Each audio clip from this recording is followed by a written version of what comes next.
কোনো কাজ হবে না।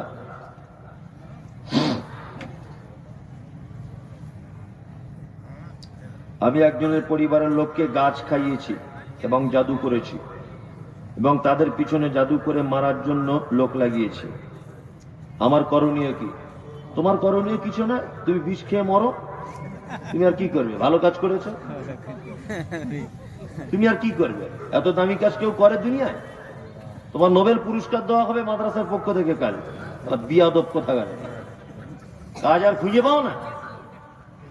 গাছ পাশ কেন খাওয়াতে যাবে? অপরের ক্ষতি করলে ক্ষতি হয় কার? নিজের। মুহাম্মদ সাল্লাল্লাহু আলাইহি ওয়াসাল্লাম বলেছেন, আল মুসলিমু মিরআতাল লিল মুসলিম। একজন মুসলিম আর একজন মুসলিমের আয়নার মতো। ও কষ্ট পেলে তুমি কাঁদো, ও হাসলে তুমি তার হাসিতে ভাগ নাও। হ্যাঁ, তুমি গাছ খাওয়াতে যাচ্ছ কেন? কেউ তুমি গাছ খাওয়াতে যাবে কেন?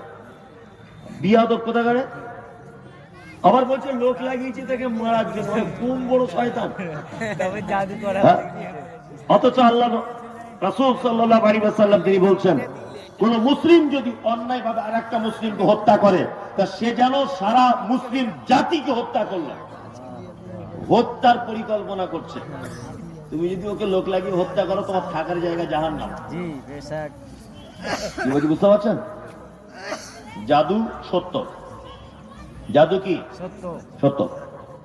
তবে এর প্রতি ঈমান রাখা যাবে না। মানে এইটা করা যাবে?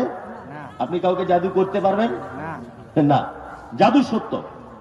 আপনি কাউকে জাদু করতে পারেন, তার ক্ষতি করতে পারেন, এটা কোনো ব্যাপার না, এটা সত্য। কিন্তু আপনি কাউকে করতে পারবেন না। আস্তাগফিরুল্লাহ। আপনি এরকম পাপ কাজে লিপ্ত থাকলে অবশ্যই আপনি নিজেকে শুধরে নেন।